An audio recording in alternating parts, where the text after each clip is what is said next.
So first what we're going to do is just put the cap on the dome head. I just get this styrofoam head from the beauty supply.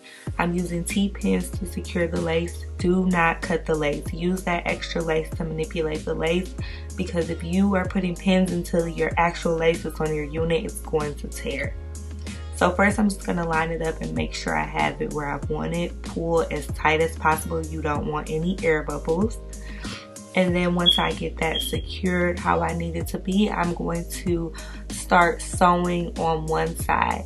So we're going to be using the 2 needle technique. I'm going to have 1 needle on the left and 1 needle on the right, and I'm going to keep bringing them in and keep pulling back to make sure there's no bubbles and no spacing, and even everything out along the way. So if you can see right now, I'm just going through on the right side, and I'm just gonna grab some of the lace, sew through that lace, grab some of the net, sew through that net, and pull it on through. Very, very uniform. You want to make sure that you have the same amount of spacing in between each stitch, and that should be very, very minimum. You should have maybe like half of the tip of your fingernail. That should be the length between each stitch. So you don't want to have a lot of spacing. Excuse me, Snapchatting. So now that I've got some on the right side, I'm going in on the left side and doing the same thing. So I want to make sure that I'm doing a little on this side, a little on that side. I don't want to be too much far up on the left than I would be on the right, if you know what I'm saying. So just pulling that down to make sure I don't get that little air bubble. A lot of times when people sew down their lace closure, they get like a little flap underneath the top of the head, or like a little bubble. If you sew this on correctly, you will not have that problem. And I'm also going to show you how you're going to sew your tracks onto that lace, so that's also going to weigh it down. But this process right here sets the tone for how the rest of your wig is going to lay. If you can look on the side, you can see how uniform the stitching is over there on my left side. So I'm just going to go back and do some more, and then I'm just going to keep going up and up and up. And if you notice, every time I go up, I'm pulling it down. I'm pulling the cap down more and more, just to make sure it's not like bunching up and creating that bubble. So now that I'm getting closer to the top, you can see that the lace is laying flatter and flatter, whereas before there was little tension and there was like a little flap at the top and it didn't lay as flat. The closer I'm getting to the top, the flatter it's laying, and the less amount of space I have in between my cap and my lace. They look almost as if they're one, and I haven't even completely sewed it together yet. Also, if you can tell on the left side of the head, the stitching is completely uniform. They have about the same amount of space in between each stitch. That also really plays a huge part in how flat your lace is going to lay.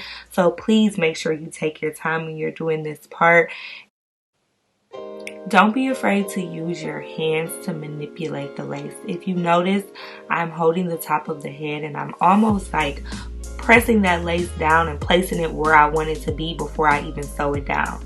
Just like in the beginning where I told you that you're going to need to tug and pull on the lace to make sure that you pull out all of those air bubbles. That's exactly what I'm doing at the top, except there's not that much space left. But definitely use your hands to pull and tug and manipulate the lace to get it to lay as flat as you want it to lay. Once I get to the top, I'm going to do a few overlapping stitches on both sides, meaning I'm going to go a little bit over one on the left and a little bit over one on the right. And then I am just going to tie knots and cut it like I would do with any other track. Once that's done, you should see a flat laying piece of lace on both ends. You should be able to hold your cap over and you should be able to see a complete uniform stitch, almost.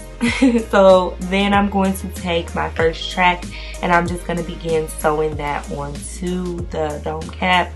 of course, going into the lace the first time. So just like when you grab the lace and the cap in the beginning, it's the same concept, only you're going to be going through the track. So what I like to do is just put my needle through the track first and then push it through the lace and then push it through the dome cap and then begin sewing through. So very simple sewing technique. I know it sounds really complicated, but you're basically just going over, under.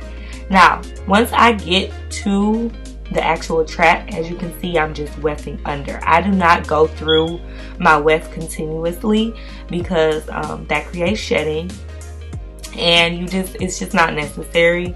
If you are holding the track as tight as it needs to be held and you're pulling the thread as tight as it needs to be pulled, then your track will lay perfectly fine. If you just feel comfortable going to the weft, then that's cool too, but I just don't do that. The only time when I really go through the weft is when I really want to control the weft and get it to lay a specific way, or flip over or fold or anything like that. Or if I am on a part of the head, like sometimes when I get to the center of the head, I like to kind of like sew maybe a few times through the weft just to secure it, but for the most part I'm going to go around. I did not do the flip over method with this particular unit because this is loose wave hair and this hair is kind of big already, so I really didn't want to create a lot of volume. But yeah, that's it. I'm basically just going through it, or going around the track, and then going through the weft when I get closer to the ends and closer to the lace. And there's no really particular technique with how I'm laying it. I'm just going up all the way until I get to the top of the lace, my very last track. So it's pretty simple to me because it just lays like you're just installing them horizontally, like just on top of one another. This is 3 bundles, so I did not double any of the wefts. I like 3 bundles with the lace closure because my head is really small and the lace takes up a vast majority of my head. So you can always do 2, 3, 4, whatever suits you. Sometimes when I do shorter hairstyles like bobs, I even use 2 bundles. Like, that's just me personally. I think the lace does enough.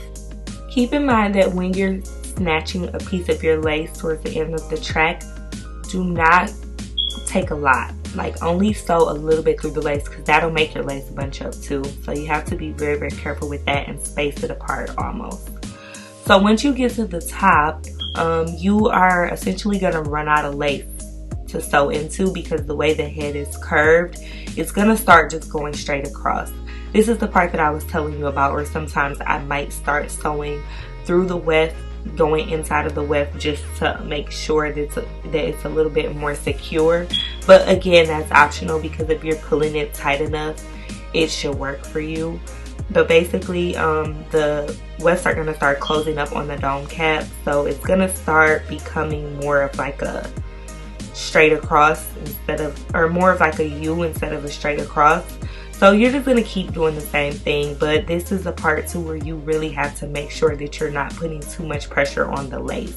So I will put the same amount of space in between each track as I did with the stitching. Remember how I was saying like half of the tip of your finger should be the space in between each stitch on the lace? I will do the same thing with the tracks. And you're going to want to make sure that you're just only taking a little tiny bit of the lace. You're only taking your needle and sewing through the tip of the lace. You don't want to be like 3 inches into the lace and it's creating like this big bulge. Like, just really be delicate with the lace. The lace is key. So now that I'm getting down to like the last 2 or 3 tracks, I'm going to be attaching them to one another because this is the part of the hair that is the closest to the frontal and is the most likely to be shown. Because most of the time when I wear my frontal, I pull it back, I do like cute things at the top with it. So basically all I'm doing is taking the needle and kind of like grabbing a piece of the thread that was in the previous track.